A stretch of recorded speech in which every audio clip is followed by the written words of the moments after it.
जगाने कितीही प्रगती केली तरी भारताच्या संस्कृतीची बरोबरी कोणीही करू शकत नाही। मानवतेला भारतात जो सन्मान मिळतो तो इतर कुठल्याही देशात मिळत नाही। मानवतेला मागे टाकून कोणताही समाज किंवा कुठलाही धर्म पुढे जाऊ शकत नाही। सध्या देशामध्ये बदलाचे वारे वाहत आहेत, त्यामुळे आपण त्याला विरोध न करता त्याच्या सोबत जायला हवे असे प्रतिपादन इस्लामिक स्कॉलर मौलाना कल्बे रशीद यांनी दुसऱ्या युवा संसदेच्या समारोपात केले आहे। युवा शक्तीला योग्य गती आणि दिशा देऊन समाजकारण आणि राजकारणामध्ये त्यांचे अधिष्ठान निर्माण करण्याकरता नरे येथील doctor Sudhakarrao Jadhavar social and educational trust तर्फे दुसऱ्या युवा संसदेचं आयोजन करण्यात आलं होतं। त्याच्या समारोप समारंभाप्रसंगी ते बोलत होते। यावेळी जाधवर ग्रुप ऑफ इन्स्टिट्यूटचे अध्यक्ष डॉक्टर सुधाकर जाधवर, संसदेचे संस्थापक अध्यक्ष शार्दुल जाधवर उपस्थित होते। भारताने स्वतःला मजबूत करायला हवे, जेणेकरून भारताला कोणाचीही गरज पडणार नाही। भारताच्या सीमेवरील सैनिक जोपर्यंत खंबीर आहेत तोपर्यंत भारताला कुणाचीही भीती नाही, असं मत मौलाना कल्बे रशीद यांनी व्यक्त केलंय। वहां दूध बन जाओ कि पानी आए तो उसे अपने दामन में जगह दे, ताकि तुम्हें याद रहे कि तुम दूध हो, मगर उसको लोग देख के ये सोचने लगे कि ये भी दूध है, मगर जब पहचान होगी तो दूध का दूध हो जाएगा, पानी का पानी हो जाएगा। अपने एहसास को, अपने नाम को, अपने पहचान को, अपने पूर्वजों को याद रखना। भारत और दूसरे देशों में खास फर्क है। दूसरे देशों में मैं, मेरी बीवी और मेरे बच्चे, यही पहचान होती है आदमी की। हमारे यहाँ नहीं। मैं, मेरे माँ बाप, मेरे भाई बहन, मेरी बीवी और मेरे बच्चे, इसे भारत कहते हैं। भारत कहते हैं, भारत। खुदा के वास्ते इस भारत को खत्म मत होने देना। यकीन जानो, दुनिया जितनी भी तरक्की कर ले, जितनी भी आगे बढ़ जाए, इंसानियत को इस जमीन पर जो इज्जत भारत में मिल सकती है वो दुनिया के किसी कोने में नहीं मिल सकती है। मैं जिंदा मिसाल देता हूं। मैं 50 देश गया हूं। मैंने अरब कंट्रीज देखी है, मैंने यूरोप देखा, मैंने अमेरिकन लोग देखे हैं। आप जाइए उनके यहाँ, आपकी काम करने की एक एज है, एक आयु है। आपकी काम करने की आयु खत्म हो गई, आप एक इंस्ट्रूमेंट हो जाएंगे। आपको उठाकर आपकी जगह पर रख दिया जाएगा। ऑफिस आपसे ले ली जाएगी, कुर्सी आपसे ले ली जाएगी, कलम आपसे ले लिया जाएगा, काम आपसे ले लिया जाएगा, डिसीजन मेकिंग का काम आपसे ले लिया जाएगा। क्यों? क्योंकि आपकी उम्र हो गई।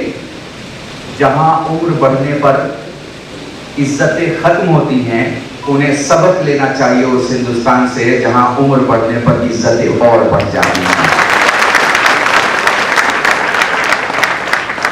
हमारे यहाँ अगर कोई सीनियर आए, ये सीनियर सिटीजन का टैग तो रहम खाने के लिए है।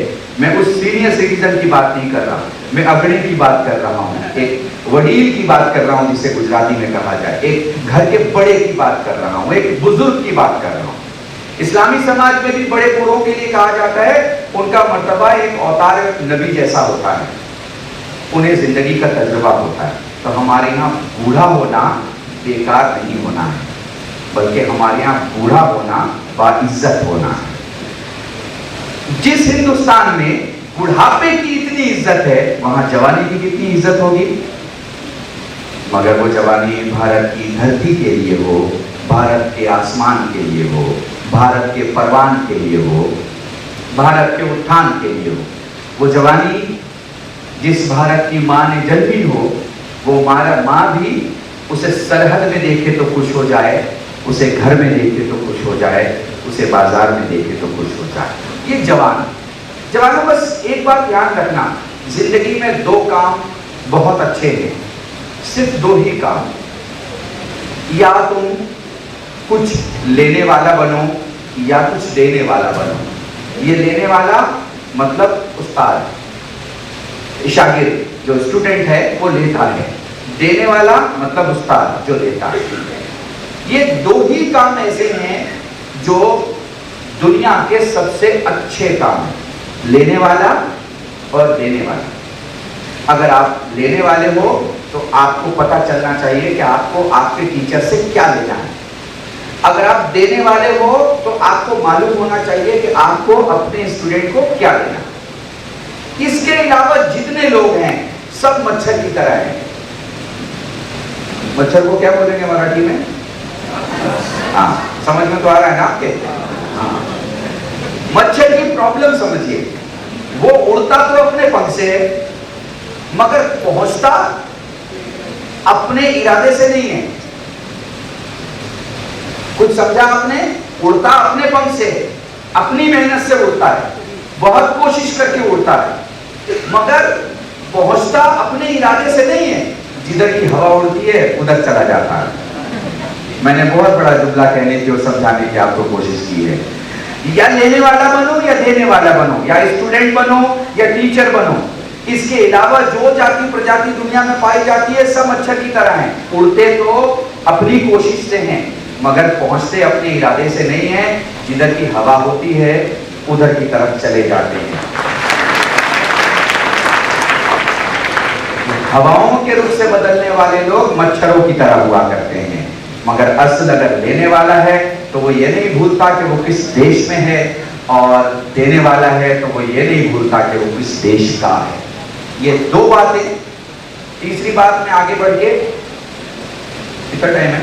2-4 मिनट और है? अरे नहीं, मैं कोशिश करता हूं कि जो भी मेरे भाई ने मुझे वक्त दिया है मैं एक पूरे सब्जेक्ट को आपके सामने संभाल के पेश कर सकूं।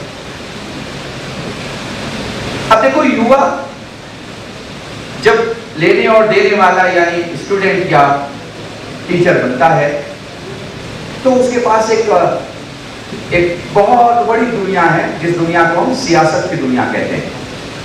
उस सियासत की दुनिया में ही सारे पावर्स, जितना भी पावर है वो सियासत की दुनिया के पास। अच्छा, सियासत में मैं एक इकोनॉमी की मिसाल देता हूं। स्वामी रामदेव के यहां मैंने ये मिसाल दी थी, आज फिर आपके दरमियान दे रहा हूं। देखो, ये इकोनॉमी की मिसाल है। आपके पास बटुआ होता है, बटुआ जिसमें पैसा रखते हैं, तो बटुए में नई नोट भी होती है और पुरानी नोट भी होती है। हम सारे हिंदुस्तानियों की आदत क्या है? हम दुकान के पास सामान लेके पुरानी नोट उसे देते, नई नहीं देते। ऐसा ही है ना? नई बचा के रखते और पुरानी देके और सामान ले लेते। ये जो इकोनॉमी की मिसाल है यही पॉलिटिक्स में। ये समाज के जितने मैले कुचैले फटे हुए नोट हैं, ये सारे के सारे समाज ने चुन चुन के संसद जैसे मंदिर में पहुंचा दिए हैं।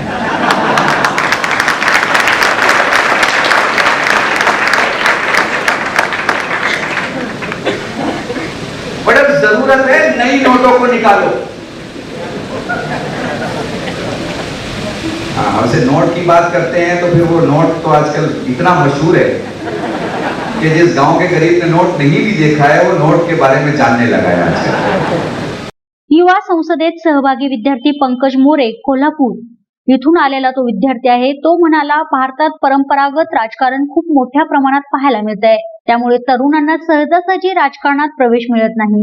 युवा संसदेच्या माध्यमातून घेतलेले विचार आणि अनुभव आम्हाला राजकारणात बदल घडवण्यासाठी उपयुक्त ठरणार आहेत. छत्रपती शिवाजी महाराज, महात्मा गांधी यांच्या विचारांचा वारसा आम्हाला मिळालाय. या विचारांचा वारसा पुढे चालवणाऱ्या तरुणांची समाजाला गरज आहे. यातूनच एक चांगला समाज आपण घडवू शकतो. संसदेत खासदार रक्षा खडसे आणि डॉक्टर प्रीतम मुंडे, आमदार भीमराव तापकीर, सरपंच कांताबाई दगडी, प्रवीण निकम यांनी विद्यार्थ्यांशी संवाद साधलाय. तर सामाजिक चळवळ आणि युवक या विषयावर सामाजिक कार्यकर्ते विशंभर चौधरी, अंधश्रद्धा निर्मूलन समितीचे हमीद दाभोळकर यांनी आणि अभिव्यक्ती, देशभक्ती आणि देशद्रोह, राजकारण आणि नैतिकता या विषयावर दहशतवाद विरोधी पथकाचे भानुप्रताप बर्गे, ज्येष्ठ पत्रकार मंदार फणसे, राजीव खांडेकर यांनी युवकांना मार्गदर्शन केलंय. गोवा, छत्तीसगड, ओरिसा, झारखंड येथून सुमारे 2500 विद्यार्थी नेहरू युवा केंद्राच्या माध्यमातून संसदेत सहभागी झालेत. तर महाराष्ट्रातील पुणे, कोल्हापूर, अकोला, सातारा यासह विविध भागातून 2000 विद्यार्थी संसदेकरिता पुण्यामध्ये आले होते. महाराष्ट्र राज्याचे माजी मुख्यमंत्री व लोकसभेचे माजी सभापती मनोहर जोशी संसदेचे अध्यक्ष होते, तर खासदार राजू शेट्टी, हिरवे बाजारचे सरपंच पोपटराव पवार, उद्योजक रामदास माने, पत्रकार विलास बडे, डॉक्टर सुधाकर जाधवर हे संसदेच्या कार्यकारिणीमध्ये होते. व्हिडिओ जर्नलिस्ट सज्जद सय्यदसह शनाया शेख, पुणे प्लस न्यूज.